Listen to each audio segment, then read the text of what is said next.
Hey there, fourth graders. It's me, Mr. B, again in virtual mode.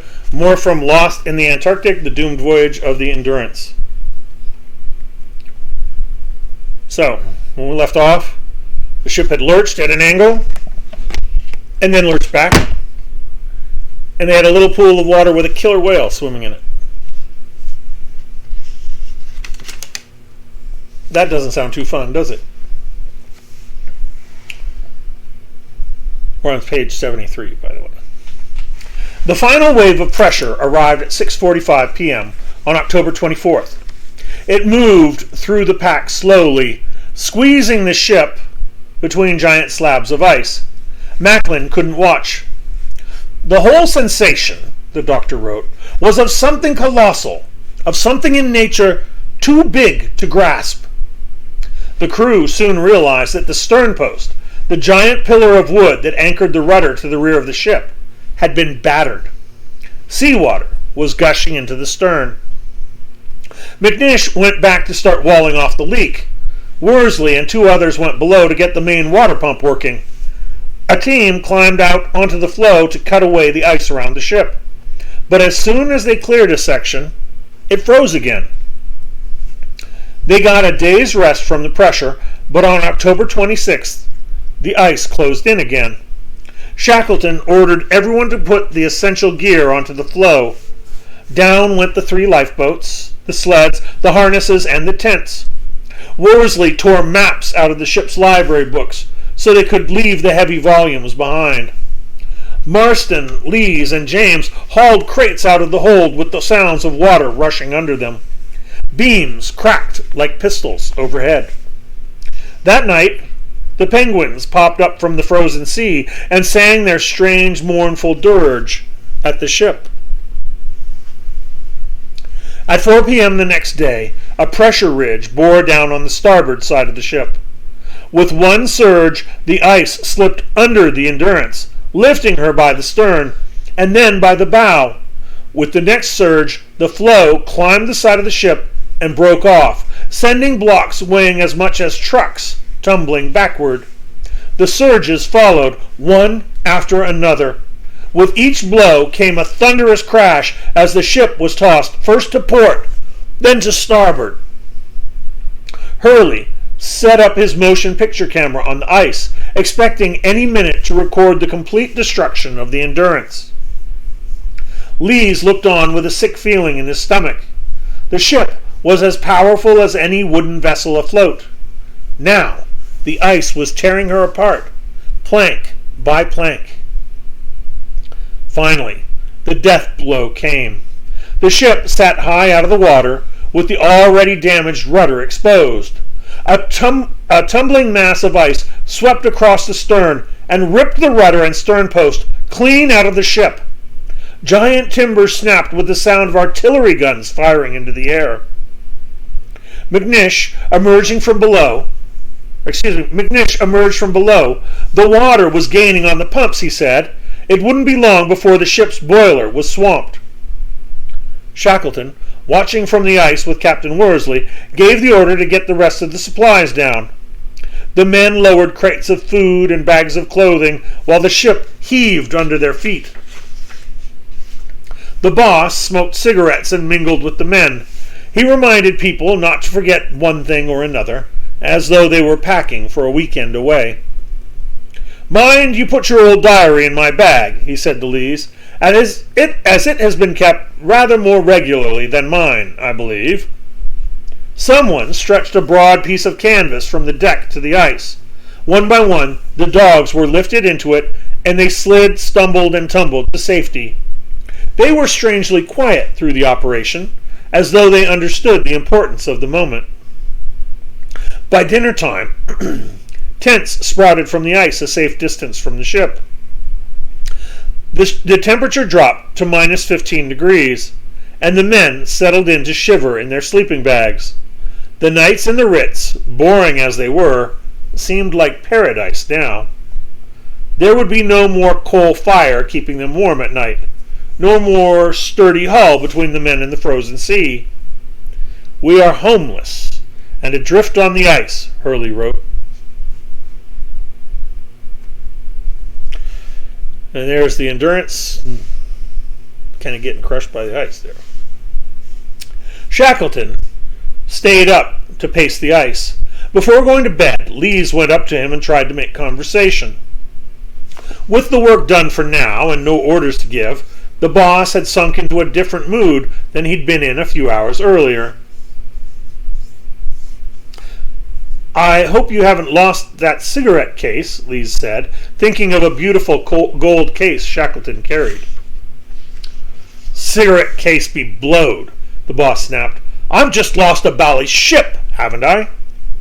Shackleton was feeling the strain, and Lees understood why.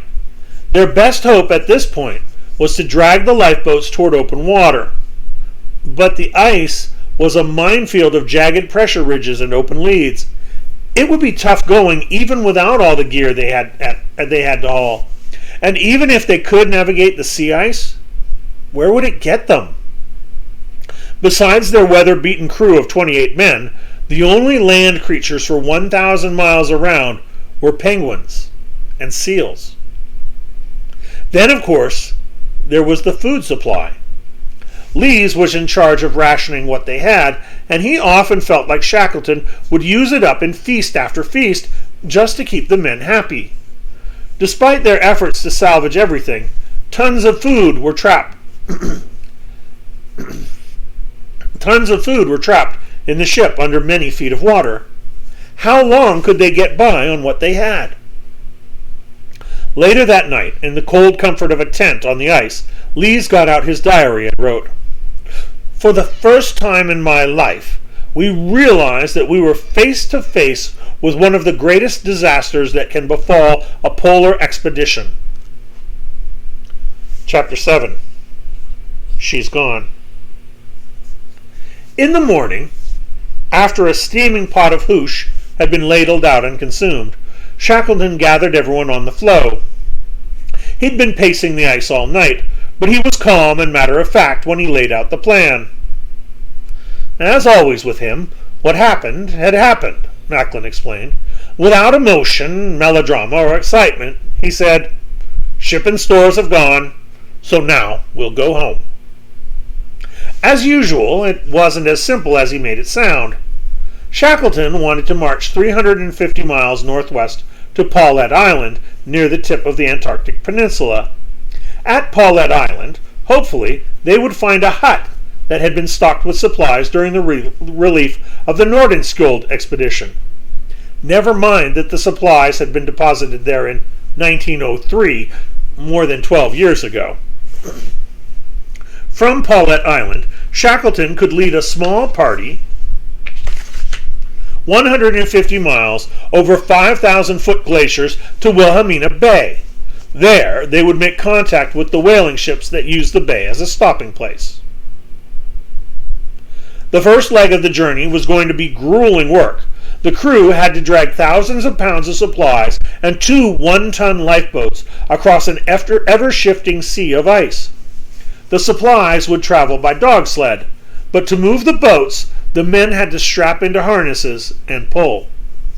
If they made 6 miles a day, they might reach their goal by New Year's. Then, they would have to get to Wilhelmina Bay before the whalers packed it in for the winter.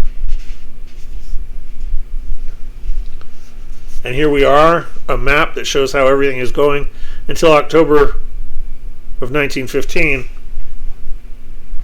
They went from South Georgia in December of 1914. They sailed down. They got trapped in the ice, and then the ice was circling and moving them, and then the Endurance got crushed.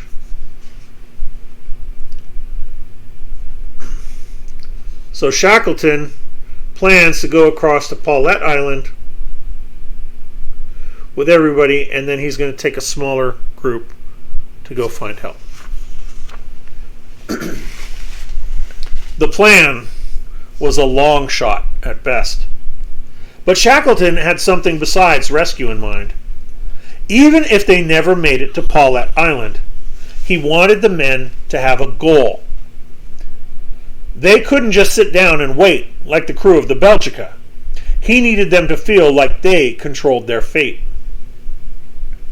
There would be a strict weight limit for the trek.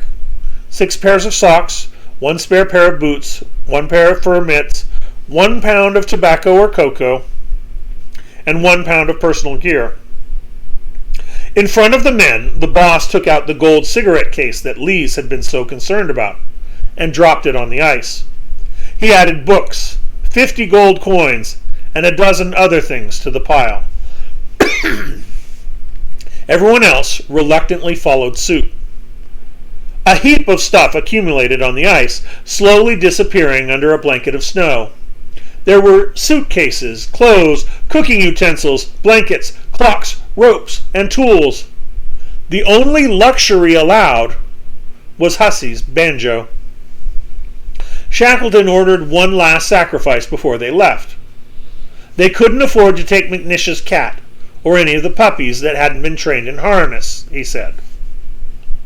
Big Tom Crane was devastated. The 4 pups that had been born in January were trained and part of a sled team, but he'd been caring for 3 more that weren't ready to pull a sled. Macklin had another untrained pup named Sirius. A dreary shroud of snow fell on his head as he picked up a shotgun and took the pup aside. Sirius jumped up to lick his hand, and Macklin had to push him away. His hand was shaking so badly, it took 2 shots to finish the dismal task. They set off at 3 p.m. on October 30th in a long line across the ice. Shackleton, Hudson, Hurley, and Wordy led the way, choosing as level a path as they could find. The 7 dog teams followed, carrying loads up to 700 pounds. Bringing up the rear were 18 men, strapped into harnesses, straining to pull a 1-ton boat through wet snow and ice. McNish had built runners for the boats to help them glide across the pack, but instead, the boats sank in the slush. The men had to lean almost parallel to the ground to make progress. Every 15 minutes or so, they unstrapped and stood panting in the early summer air. Then they went back for the second boat. For 3 hours, they relayed their gear across the ice, a quarter mile at a time. The boss didn't want the men spread out too far for fear that the floe would split and leave the team separated for good. At 6 p.m., the men saw smoke rising from a blubber fire ahead. They slogged through the final yards, sat down to eat, fell into their sleeping bags, and slept. All are in high hopes, Hurley claimed, and glad a start has been made from the depressing neighborhood of the wreck. But there was still plenty to be depressed about.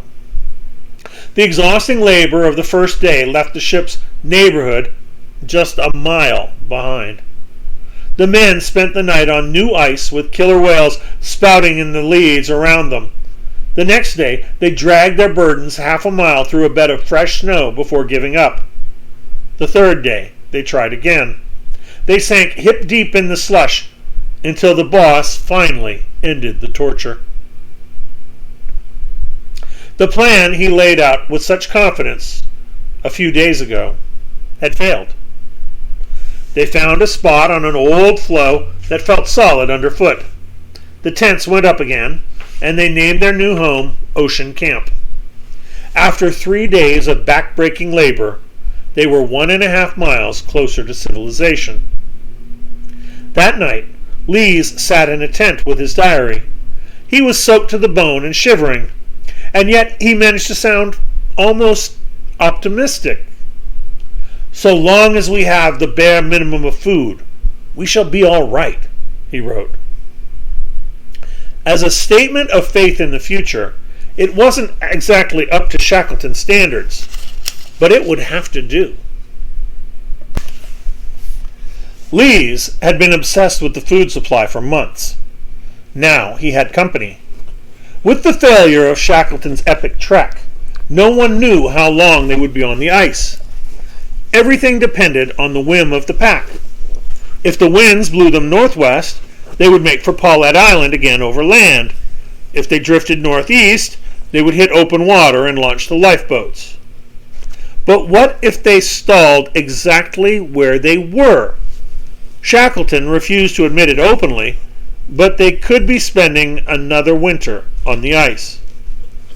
By his own calculations, they only had enough food to last till March, the very beginning of the Antarctic winter. Just when they had to think about rationing their food supply, the men became ravenously hungry. The human body, after all, wasn't built for the cold. Unlike cold-blooded fish or reptiles, humans need to keep an internal temperature of 98.6 degrees. The body starts cooling when the temperature outside drops below 78. The men now had a living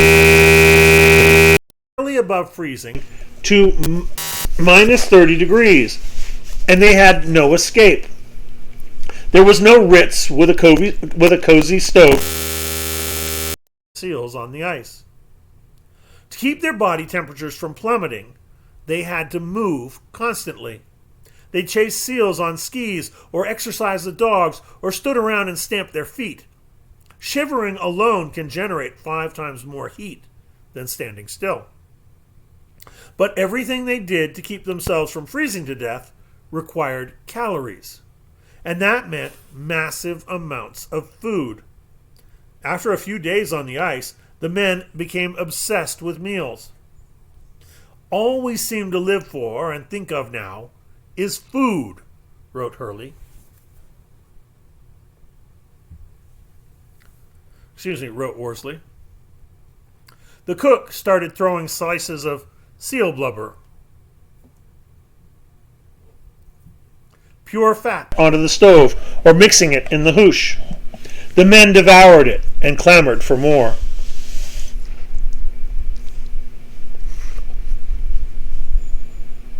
With the men obsessing about food, all eyes turned to the Endurance. They had clung to their hope for her survival right up to the end. As a result, several tons of supplies still sat packed in watertight crates in the storeroom. But retrieving them wasn't going to be easy. The crates lay submerged under 12 feet of water. While they settled into Ocean Camp, half the crew took the dog teams back to the ship to see what they could salvage. The Endurance looked more like a junk heap than a vessel. Her main mast had cracked near the deck and fallen into a tangle of ropes.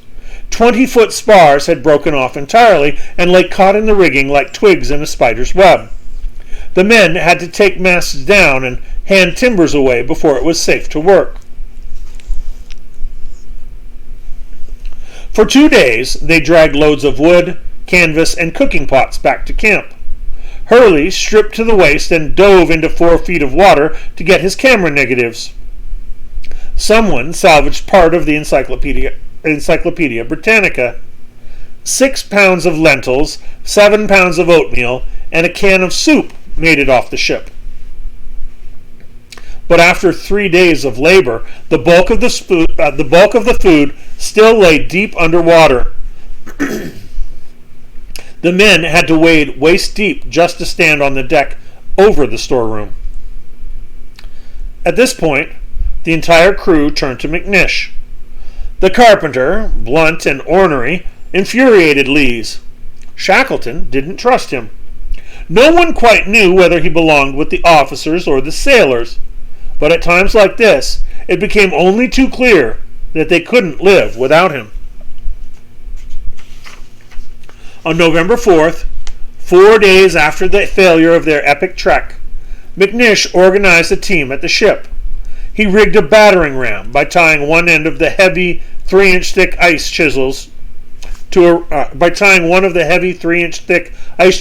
a rope and threading the rope through a pulley hung over the deck. One man hoisted the iron chisel high. Then he let it fall with a crash on the deck, just over the storeroom. Again and again they battered the decking until a crack appeared big enough to fit a saw. When they had sawed out a 3-foot square hole, they moved the battering ram and made another hole. Then they replaced the chisel with a large hook, snagged the planks in between the holes, and ripped a huge chunk of the deck away. It was 11 a.m. when food started bobbing to the surface. A cheer went up as loose walnuts and onions rushed through the hole. Then came the crates. The men worked with long boat hooks, arms submerged to the shoulders in icy water, steering boxes toward the hole. It was brutal work, but one by one, crates of sunken treasure appeared. There were supplies of flour and sugar and tea. There were boxes of nut food, a tasty candy bar-like snack made of ground nuts, sugar, and sesame oil. There were crates of sledding rations, the dense mixture of beef, oatmeal, salt, sugar, and lard they had intended for the overland trek. When someone snagged an especially coveted box, the hungry, homeless men sent a cheer into the frigid air. By the end of the day, 105 crates, 3 tons of food, stood stacked on the ice at Ocean Camp. Thomas Ord Lees was a happy man. "What this means to us in our present destitution," he wrote, "words fail to express." The salvage operation, it turned out, happened just in time. McNish was convinced that all their disasters came on Sundays, and Sunday, November 21st, seemed to prove his point. The men settled down in the late afternoon, trying to get comfortable enough on their sleeping bags to read. At 5 p.m., they heard the boss's voice yell, "She's going!" In a minute, everyone was on the ice, scrambling for a view. The sailors had built a 20-foot lookout tower out of wood scavenged from the ship, and that's where Shackleton stood. In the distance, he could see that the stern of the Endurance had been thrust high in the air. In a few minutes, it began to disappear. The entire ship, what was left of her, slipped bow first under the ice. "She's gone, boys," Shackleton said quietly. It didn't really qualify as a disaster. For Hurley, anyway. It was a relief. They had salvaged everything of value from the ship. Her creaking planks were a menace to anyone who tried to go aboard. The wreck was little more than a depressing reminder of their failures so far. Even so, a silence fell over the camp. Bakewell, the American sailor who brought aboard his stowaway friend Blackborough, felt a lump in his throat as he watched the ship go. Lees felt like their last link to civilization had disappeared.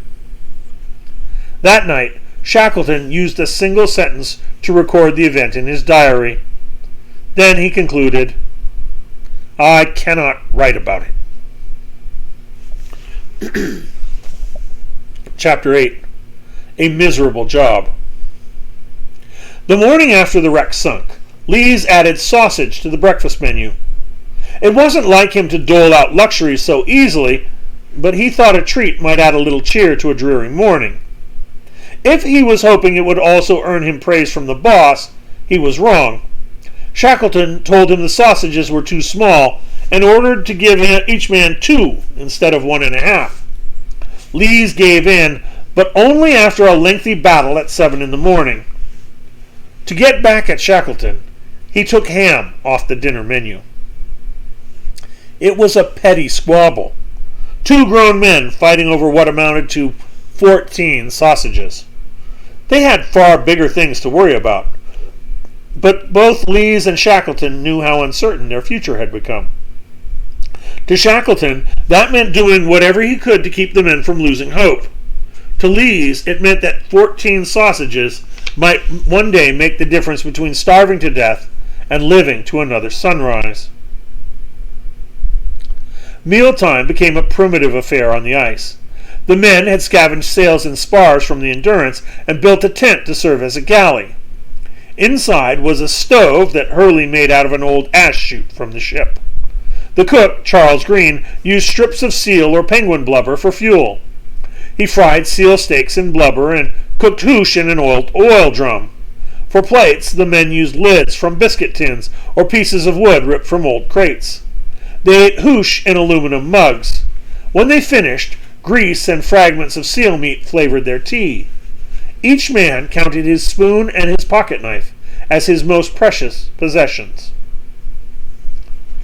And there, Lees and Green cooking. At breakfast, lunch, and dinner, one man from each tent brought rations from the galley. He doled out portions while a tent mate closed his eyes and called out names randomly. Even then, the men couldn't help comparing their share to the others. An extra piece of blubber in a neighbor's hoosh was enough to make a hungry man burn with envy. Most of the men devoured their food as soon as it was handed to them. Lees, however, saved scraps obsessively. He stashed away hunks of cheese or pieces of bannock, a fried dough that became a delicacy as the flour started to run low. Lees drove everyone crazy by pulling random snacks out of his pocket when no one else had access to food. The tents were a miserable substitute for the bunks at the Ritz. The men slept head to toe like sardines in a can. At night, their breath condensed on the canvas walls and froze into crystals that fell on their heads like snow. On days when the sun shone, the temperature in the tents could rise into the 60s, turning the snow under their sleeping bags to slush. Floorboards salvaged from the wreck kept them somewhat dry, but many of those boards had been torn from the dog kennels. It wasn't always clear what was to blame for the stench in the tents: the boards or multiple pairs of socks that hadn't been washed in 2 months.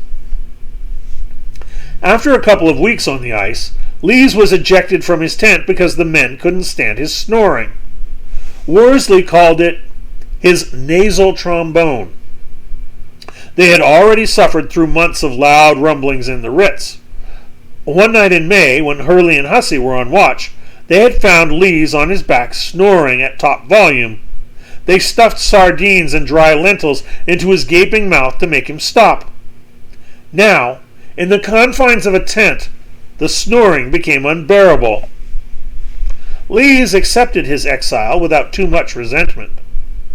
The sailors had built a storeroom out of timbers from the wreck, and he made his own private bedroom there. November turned into December. The midnight sun returned. The men did what they could to stay busy. McNish labored to make the lifeboat seaworthy. He built up the sides of the Caird, the largest of the three, using Marston's paints and seal's blood to caulk the boards. Hurley stayed spirited as always. He tinkered with a bilge pump for the Caird to keep the boat from getting swamped with water if they ever tried to launch it. He read novels and what was left of the encyclopedia. He exchanged stories with Shackleton. They even planned a new polar expedition for the future. In the tents, the men held a running debate about their fate.